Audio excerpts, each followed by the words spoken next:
Assalamualaikum warahmatullahi wabarakatuh. Selamat pagi anak ibu kelas 3. Apa kabar? Mudah-mudahan anak ibu di rumah dalam keadaan sehat walafiat ya nak. Hari ini hari Kamis kita kembali lagi bertemu dengan ibu dalam mata pelajaran pendidikan agama Islam dan budi pekerti. Sebelum kita mulai pelajaran kita hari ini, mari kita kembali berdoa kepada Allah. Berdoa mulai. A'udzu billahi minasyaitonir rajim. Bismillahirrahmanirrahim. Raditu billahi rabba wa bil islami dina wa bil muhammadin nabiyya wa rasula. Rabbi zidni ilma warzuqni fahma. Amin. Anak ibu yang ibu sayangi, pada hari ini kita adalah pertemuan yang keempat pelajaran 2. Jadi anak ibu, pertemuan 1 pelajaran 2 kemarin kita membaca Quran surah An-Nasr.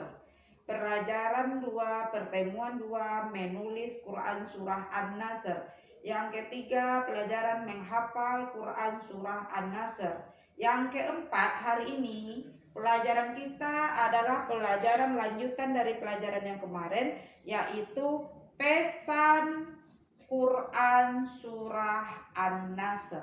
Anak ibu ambil buku catatannya di rumah, bikin judulnya pesan surah An-Nasr, tulis pada buku catatan. Udah nak, udah diambil buku catatannya, tulis judulnya pesan surah An-Nasr. Nah, anak ibu, sebelum kita mulai pelajaran kita tentang pesan surah An-Nasr, malah kita kembali lagi kita baca secara bersama Quran surah An-Nasr. A'udzu billahi minasyaitonir rajim. Bismillahirrahmanirrahim.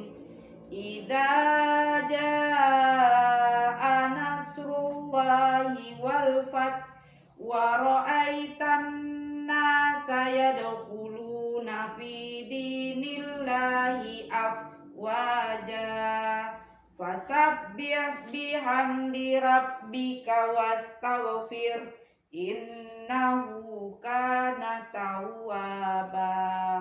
Shadaqallahul azim. Anak ibu, surah An-Nasr ini kemarin kita sudah mempelajarinya atau sudah ibu sampaikan pada pertemuan pertama, bahwasanya An-Nasr ini jumlah ayatnya ada 3. Jadi anak ibu jika belum ada catatannya, anak ibu tulis jumlah ayat surah An-Nasr ada 3. Surah An-Nasr diturunkan di kota Madinah atau kota Medina. Karena dia turun sesudah Nabi hijrah, makanya disebut dengan surah Madaniyah. Turun di kota Mekah, tergolong surah Madaniyah. Di dalam Al-Quran, surah An-Nasr ini berada pada urutan ke-110. Jadi anak ibu itu perlu diingat dalam kepalanya. Ibu ulang lagi, An-Nasr artinya pertolongan. Jumlah ayatnya ada 3, diturunkan di kota Medina, tergolong surah Madaniyah. Di dalam Al-Quran berada pada urutan ke-110. Jadi anak ibu diingat dalam kepalanya ya, surah An-Nasr berada pada urutan ke-110. Baiklah anak ibu, pada pelajaran kita hari ini yang kita pelajari adalah pesan surah An-Nasr. Pesan surah An-Nasr ini maksudnya adalah apa pesan atau pelajaran atau ajaran yang disampaikan oleh Allah yang terdapat di dalam surah An-Nasr. Jadi sekarang ibu sampaikan kepada anak ibu apa pelajaran atau apa pesan yang dapat kita ambil dari Quran surah An-Nasr. Jadi anak ibu, sekarang catatannya kalau sudah selesai tadi dicatat, sekarang dengarkan ibu dengan baik apa pesan yang terdapat pada surah An-Nasr. Anak ibu dengarkan buku, ibu bacakan ya. Surah An-Nasr adalah surah yang ke-110 dalam Al-Quran, seperti yang ibu sampaikan. Surah An-Nasr ada 3 ayat. Nama An-Nasr diambil dari kata An-Nasr yang berada pada ayat pertama surah An-Nasr. Surat An-Nasr. Jadi idza jaa nasrullahi wal fath. Idza jaa nasrul. Jadi An-Nasr. Jadi diambil pada ayat pertama. Jadi anak ibu ulang lagi. An-Nasr artinya pertolongan. Jumlah ayatnya ada 3. Diturunkan di kota Madinah. Di dalam Al-Quran berada pada urutan ke-110. Sekarang apa pesan pokoknya? Yang pertama, di dalam surah An-Nasr dijelaskan bahwa pertolongan Allah Subhanahu wa Ta'ala akan datang dan Islam akan mendapat kejayaan. Pada surah An-Nasr itu anak ibu dijelaskan bahwasanya pertolongan Allah itu akan datang kepada siapa? Kepada orang Islam atau kepada orang yang mengakui adanya Allah, kepada orang yang mengakui adanya Rasulullah Shallallahu Alaihi Wasallam, akan datang kepada orang Islam yang mendapatkan kemenangan. Itu dijelaskan pada ayat pertama. Idza jaa nasrullahi wal fath, apabila pertolongan Allah telah datang. Jadi surah An-Nasr ini menjelaskan yang pertama, pertolongan Allah akan datang kepada umat Islam yang mendapat kejayaan. Yang kedua, dengar ya, perintah Allah kepada orang yang beriman agar bertasbih, memujinya dan minta ampun kepadanya dikala terjadi peristiwa yang menggembirakan. Anak ibu, maksudnya di sini Allah memerintahkan kepada kita orang yang beriman, orang yang beramal soleh, orang yang mengakui adanya Allah, orang yang percaya kepada Allah agar bertasbih memujinya. Memujinya itu memuji siapa? Memuji Allah dengan cara bertasbih. Bertasbih apa yang kita ucapkan?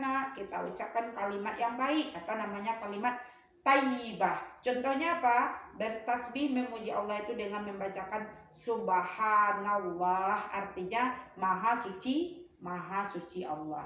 Dan minta ampun kepada Allah ketika terjadinya peristiwa yang menggembirakan.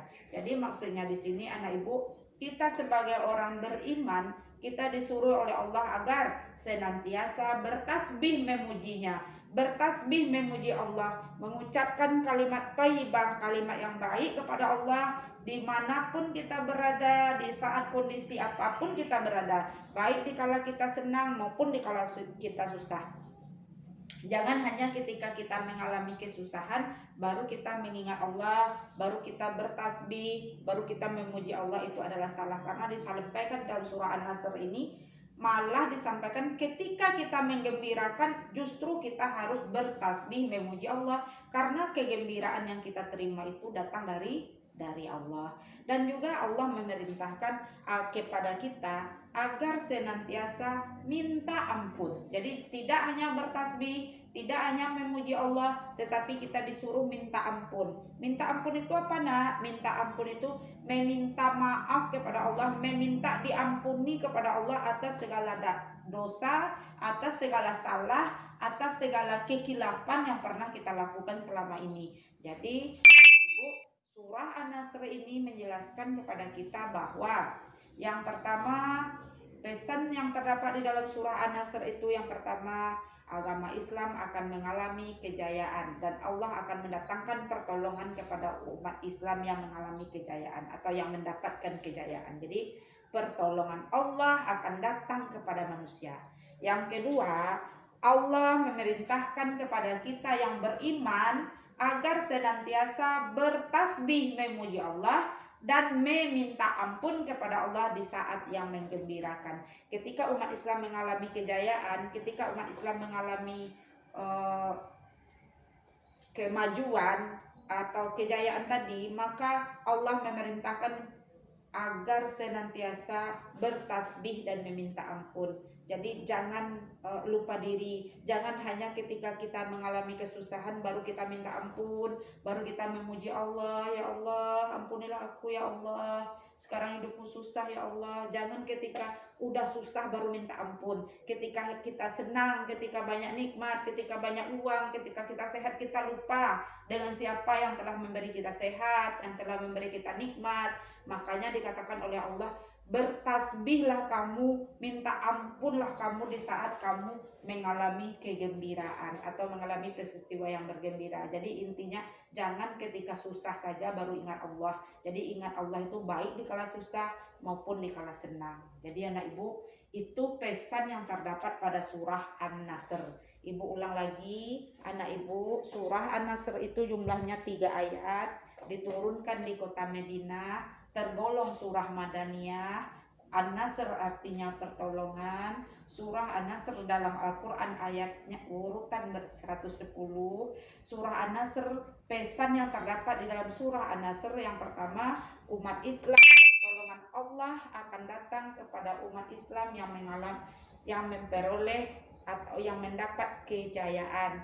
Yang kedua, Allah memerintahkan agar kita senantiasa bertasbih dan memuji Allah dalam keadaan atau peristiwa yang menggembirakan. Jadi intinya jangan melupakan Allah dalam keadaan apapun yang kita alami pada saat sekarang ini. Baiklah anak ibu, mungkin hanya sampai di situ pelajaran kita pada hari ini. Jika ada salah yang janggal dalam penyampaian ibu tadi, ibu mohon maaf. Nanti anak ibu setelah di akhir pembelajaran kita melaksanakan PH2, karena pelajaran 2 kita sudah habis ya. Jadi kita hari ini PH2, nanti soalnya ibu kirim di WA group. Terima kasih banyak kepada orang tua di rumah. Mudah-mudahan anak ibu dalam keadaan sehat selalu. Jangan lupa jaga jarak, pakai masker, cuci tangan, pakai masker ya. Ibu juga senantiasa kemanapun berjalan, asal keluar rumah tidak lupa menggunakan masker. Jadi anak ibu semua di rumah juga demikian, jaga jarak, jaga kebersihan. Ibu sudahi. Assalamualaikum warahmatullahi wabarakatuh.